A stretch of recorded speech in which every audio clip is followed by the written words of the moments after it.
My screen time is fully rotting my brain. And I know that that seems like something that everybody is saying these days, but no, seriously, it's rotting my brain. And I want to talk about it a little bit.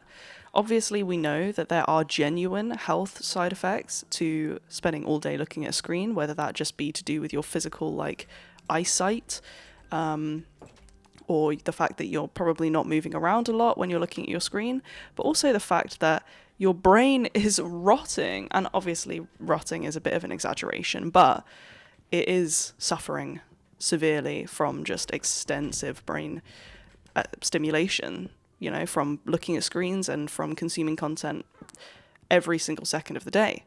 Now, I'm going to start this by saying that my average screen time probably sits at around 6 hours a day, and that is just on my phone. Bearing in mind, look at me right now, I'm playing a video game on a computer which uses a screen, and I'm going to be doing this probably for more than an hour, and I might even play something else later with some friends, and that's all racking up, and it's way over. I would say I'm averaging, including PC, I'm averaging like, it's actually hard to say. I'm going to guess like 8 hours a day, if not more, because I also work like a 9 to 5 where I'm looking at screens a lot. And so I'm gonna say it's about 10 hours a day. Honestly, it could be more. It could genuinely be more. And that is devastating. That is actually devastating. So I want to preface this by saying, look, I'm playing Minecraft, as you can see, very obviously. I thought I would stick with something that I know quite well, although I did find that trying to do this earlier with a different podcast topic, I was really struggling because unlike Skyrim, which the last episode was, this is like not linear and I can do what I want, and that requires a little bit more brain power than just going the exact route that I've memorized from a million years of playing a game. So yeah, it'll be interesting. And I'm in 1.21, which I haven't really played much at all. I've only really played like 1.16 in recent years because I got into speedrunning during lockdown, which I'm not very good at, but it was fun. So this will be an interesting experience. But yeah, so my brain is rotting, and let's get into how that looks, what that, manifests as, and what I can do to help myself.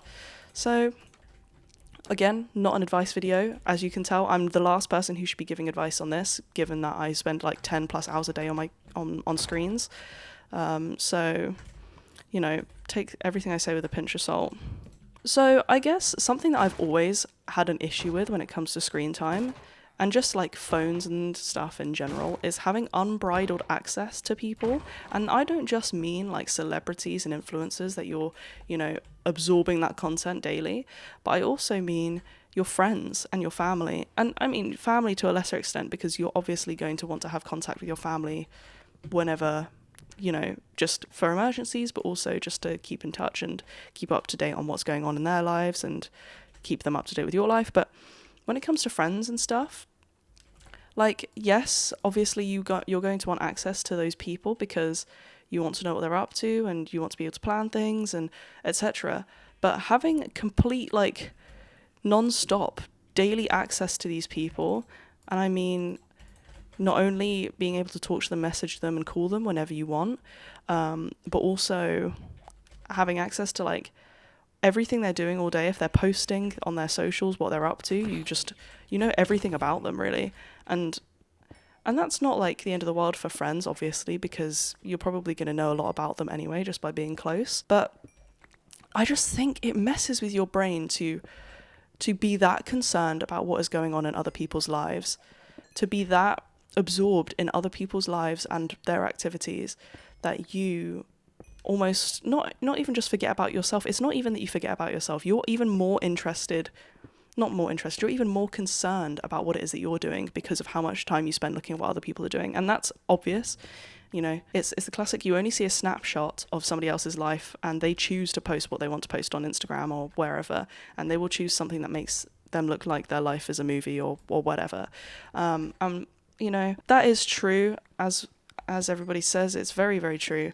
And I think a lot of people know that now, even if they don't actually compartmentalize that and and really process that that's what they're looking at. But we're aware of it, even though we don't actively choose to be aware of it and use the critical thinking that it encourages. Also, I turned off view bobbing for the first time in my last pod, and I don't know if I like it, but I'm going to keep it for now, because I know that some people find it very annoying. So to reiterate, there are so many things about the internet that worry me. And one of them being, of course, dead internet theory. If you're not familiar with dead internet theory, I would be surprised, because I think a lot of people have been seeing an uptick in people talking about this recently due to how prevalent AI is and bots are on social media platforms. So dead internet theory is essentially the idea that like there aren't actual people on the internet anymore, and that it's all just like bots and AI and just sort of bots and AI interacting with each other as well. And so I think for me, it's also becoming really scary, because there are some posts that I am like 99% sure are AI, or even like are just bots reposting things written by other users on Twitter from like a couple years ago or whatever. And I know that it's AI or a bot, but it's like a part of me wants to believe it was a real person that tweeted that or posted that, and so I may interact with it, I may like it or whatever. So yeah, I mean, on Twitter, I genuinely think that like 80% of the posts that I see are AI or bots. And that is just really upsetting. I mean, it's just sad that this platform that's supposed to be just people saying goofy shit and just stupid stuff and funny things is now just a bunch of bots trying to farm the AdSense, whatever system that they've got on Twitter now. And it's just sad. Like, you know, it's not that Twitter was always a pretty dark place, to be fair, from what I understand. Like, it's not like a wholesome platform, but it's just so disappointing now that so much of the content I'm consuming is just recycled like garbage coming through from AI and bots. Like, it's so tragic. And this is another thing that's just straight up rotting your brain. Like, it's even more degenerate than it used to be. It's like, it used to just be, oh, okay, I'm rotting my brain away by just like absorbing endless content online. But now it's not even content made by real people, and that's so much darker, I guess, as well. Oh, bow, that's nice. Oh, whoa, that is a healthy bow. Okay, that's really nice. So I guess begs the question, and I also have seen the rise of people using chatbots, you know, Chat GPT, etc., to, you know, emulate human interaction, really. And I guess the question is, can human interaction be successfully emulated artificially? Is that something that is like a viable option for people who maybe struggle socially, or I don't know, who don't have a lot of experience with socializing and maybe you just want to get practice, or they just want someone to vent to, and does it actually give them the feeling of how they would feel if they vented to a friend, and sort of does it give them the problem shared is a problem halved sense? Like, it's a genuine question, because I guess at that point, like, what is stopping people from then just doing that? And obviously, in my mind, I personally think that it can't be replaced, that the human interaction, even if they say the exact same things that a human would say, knowing that it came from a human, it makes the difference. Like, even if the interaction is identical in every other way, other than the fact that one is between a human and a bot, and the other one is between two humans, I think that makes the difference, because you will just have the knowledge that is not a real person, and that will be enough to offset anything they say and sort of caveat it with the idea that it didn't come from a real person. I guess that is the one silver lining, but there are still a lot of people who don't see it that way and do just use it as this sort of tool to vent to or to interact with socially.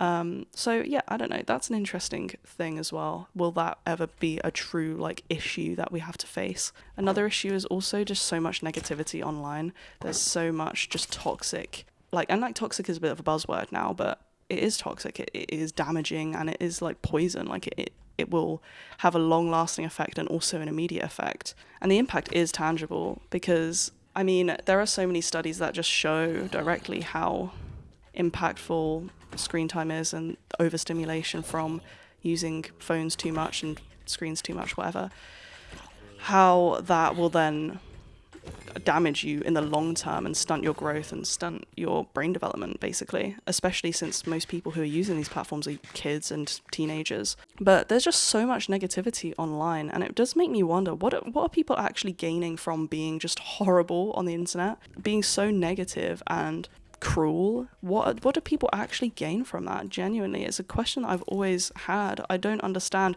when people even just writing like a stupid reply on a tweet just to be mean, what are you actually gaining from that? What is the feeling? Do you get a feeling of accomplishment after you write something like that? I really don't understand. And it's a waste of time and energy. Like, why would you waste that time and energy on being just like tearing somebody else down, because it doesn't bring you up, and everyone knows that. Especially if whatever they're doing that you want to speak negatively upon doesn't impact you in the slightest, why comment on it, or why spread any kind of hatred?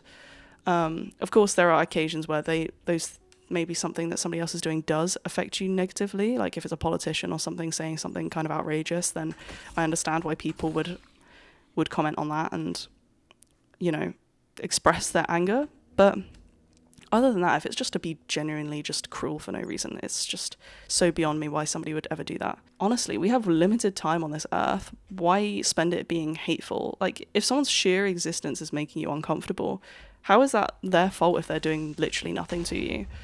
I don't understand why that bothers people.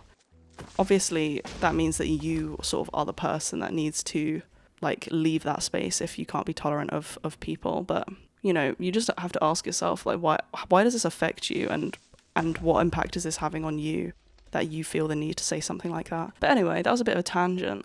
I know that touch grass is a bit outdated, but genuinely, go for a walk in the woods. If you need a break from all the negativity that's online and from being negative yourself, go breathe in some earthy air, identify some fungi, feel the warmth of the sun through the canopy. I don't know, listen to a stream carve its way through the soil. Just genuinely get in touch with reality.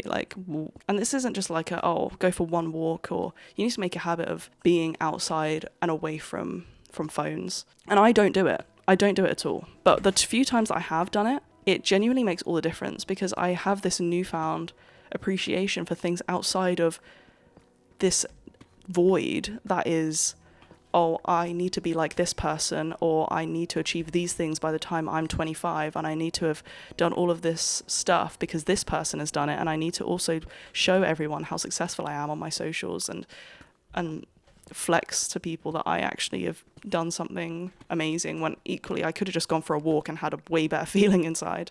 The fact that we are exposed to so many different perspectives and ways of life via the internet that we wouldn't ever be exposed to otherwise, it's really an amazing thing. It's an amazing thing that we do take for granted, and that we are using as a means to divide people as well as bring people together. It has done a lot of good for the world. I mean, it's nice that we can see how other people live their lives across the world and across cultures, and it's something that I'm grateful for. But also, people do use that to then create more divide, more hatred, and spread more toxicity. Nobody, even if there's a way of life or an experience that somebody has that you don't understand, or for whatever reason don't agree with, nobody is asking you to understand that person or to be that person, or to encourage that behavior, or whatever their lifestyle is, or whatever it is that you are not agreeing with. And I think that's the thing that really confuses me about the hatred, is nobody's asking you to live like that person. Nobody's encouraging you to do what they're doing, or to even understand it fully. So why not just accept that that's what they want to do if it's not hurting anyone, and get on with your life? It's good to be able to have that perspective to educate yourself, because knowledge can bring discomfort sometimes, but you'll often just be better off for knowing and understanding. It aids in developing a sense of empathy in a range of situations, and with that empathy, society falls apart completely. Okay, I'm gonna get out of this cave and build a house or something, because it's dark and I've not really achieved much by being down here. I'm gonna go check out that ruin portal. Wow. Wait, this is completable. Okay, yeah, go on then. Oh, nice.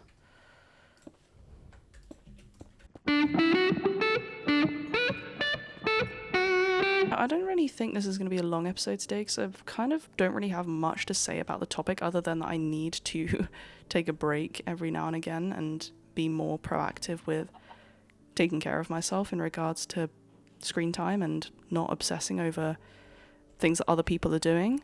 I don't see myself really cutting down on it that much.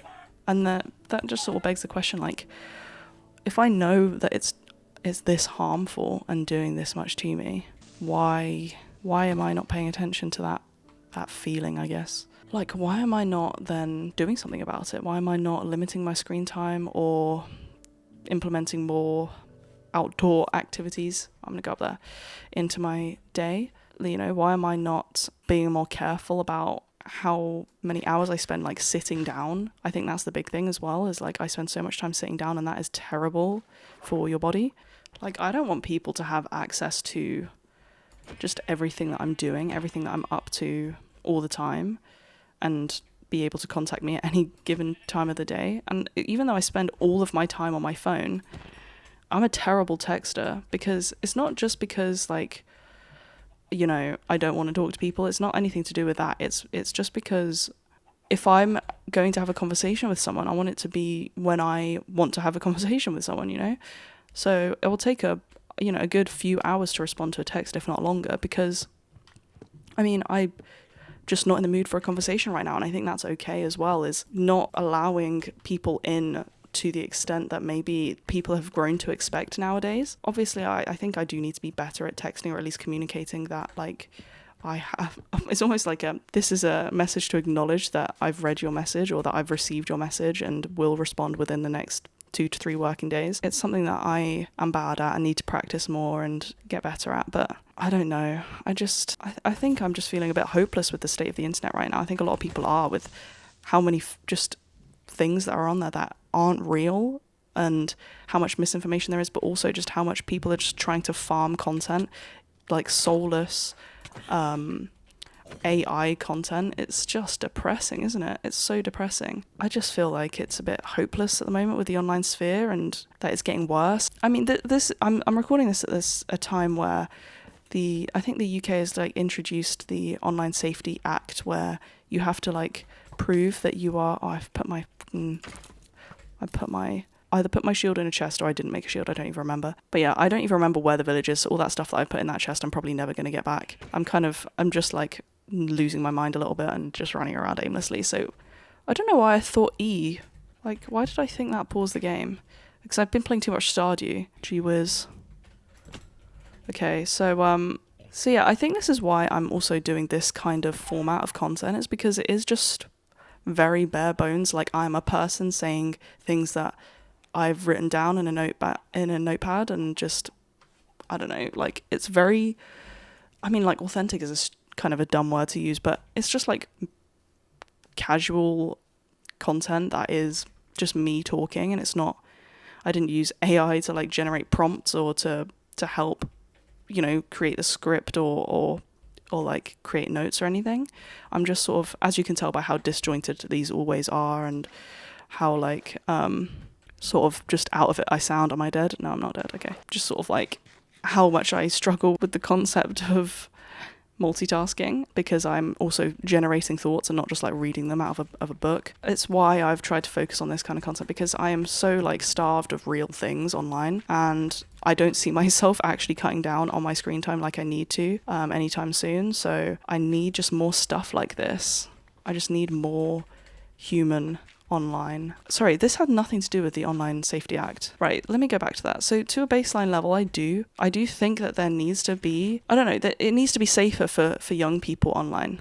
Okay, I don't know how you approach that, and I don't necessarily think the way they are approaching it is the right way, but I do think that children need to be safer online, and there needs to be more protections for them. With the way that's sort of been introduced is the whole idea of you having to then verify your age to use certain platforms and websites and things, and you have to say that you're 18 or maybe even 16, I don't know how old, but you have to be a certain age to use most platforms, right? The problem with this is, as a lot of people have stated, it's not really going to solve the issue. A lot of people will just get VPNs, or they will find workarounds. They will use alternate websites or platforms which may be more dangerous or have other issues with safety. Okay, I have none of my items because I put them all in a chest and then I sort of ran away and have no idea how to get back there. So we're just going to start fresh here, but that's okay. It's just not a very reasonable workaround. I don't think it's going to work out very well, because we're also in an era now where children are not very savvy online. They haven't dealt with like the clunky old internet where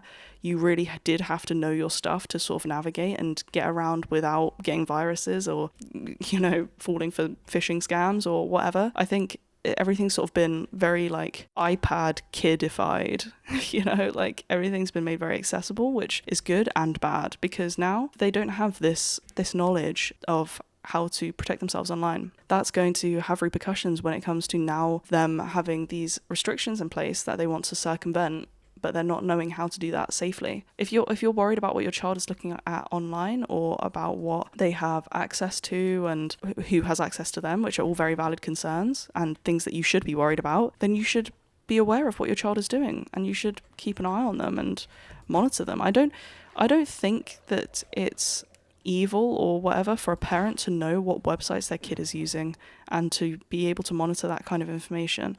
Especially if they're a younger kid. I just want a treasure map. Is that such a crime? Okay. So, I mean, that's kind of a bit of a side topic on what we're talking about today, but, as we know, kids have insane screen time, and it's sort of only been getting worse over the past few years, particularly with how lockdown went, and the only thing that people had access to was screens. So I guess there is a degree of hope that with the Online Safety Act that maybe kids will just use the internet less, but that is just unlikely, unfortunately. Or like will use social media platforms less, especially ones that they're not technically supposed to use according to the law. What is the heart of this even used for? Normalizing putting your personal information in websites online, like your full ID, is crazy to me. Like the encouraging kids or young people to put their personal details into websites to verify their age, I don't know. It doesn't sit right with me. Hey ho, what can you do? And I don't think it's going to stop people from accessing things that they're supposedly not supposed to access, because there will always be a workaround. Yeah, I just think it's a bit of a weird one. But yeah, there's just so many things wrong with the internet and spending the amount of time on it that I do. And these are things that I do need to address, but I just don't really know how to do that, because I also get FOMO as well. I'm just a normal person who gets FOMO. What am I supposed to do, eh? Just not know what's going on in the world? Come on now. Everything just feels like you're getting farmed, like not only your data but your attention. And I know that's the point, and like everyone's doing it, but it just feels more obvious now. It feels like even content creators, you can tell when they've used AI on their videos, or sometimes you can't, but there's always that sort of thought in the back of your mind that did they use AI to make this? And it's really difficult to come to terms with the fact that like nothing is like real anymore. But also, yeah, I'm just like finding it very hard to accept that a lot of the things now that I consume aren't even real or made by real people or generated from, I don't know, organic thought, if you will. Basically, moral of the story is I need to drop my screen time, and I need to do it now while things are getting bad and sort of dark out here. I just don't want to be stuck in this loop of, I don't know, it just doesn't feel right, does it? It doesn't feel right. So if anyone has any advice, please let me know. And if anyone has any thoughts on this or is also struggling with a similar thing, I would be very intrigued to hear sort of just other people's thoughts on it and the parts that they are struggling with most about it and that sort of thing. Sorry, I do have a habit of leaving my F3 screen on. My bad. You're not evil, are you? Why did it start walking towards me so menacingly? I didn't like that at all. That is different. Where's my regular deep slate, bro? What, he ate all my deep slate or what? Nah, man. I like this guy. I'm gonna keep him. Oh, I was gonna box him in. Where did he go? Wait. Winnable, winnable, winnable, winnable. How do you make these now? Nah. Relax a bit, relax. Relax. He can... Girl. No one told me this. This is how it works. Okay. Where's my front door? He walked straight into it. That's my goat right there. So yeah, not to be bleak. I know that this has been a pretty bleak episode, but I don't know. I'm in a weird place with the internet right now and screen time and everything, and I do need to reduce it, and I need to definitely cut down on how much time I'm investing into like just digital platforms.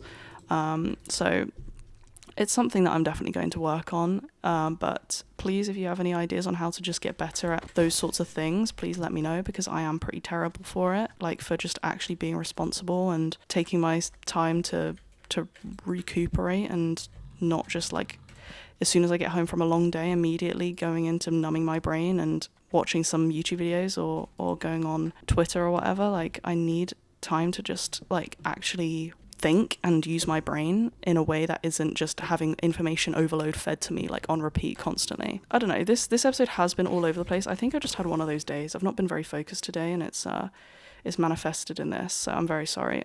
Future ones will be a little bit more focused, and probably won't play Minecraft because it does require a bit of attention, to be honest, because it is so like you free roam and do your own thing. It's not linear, so it's a bit challenging for me. But yeah, anyway, thanks for joining us on the Mouse and Keyboard today. If you have any thoughts on what I spoke about today, please let me know, and yeah, peace out.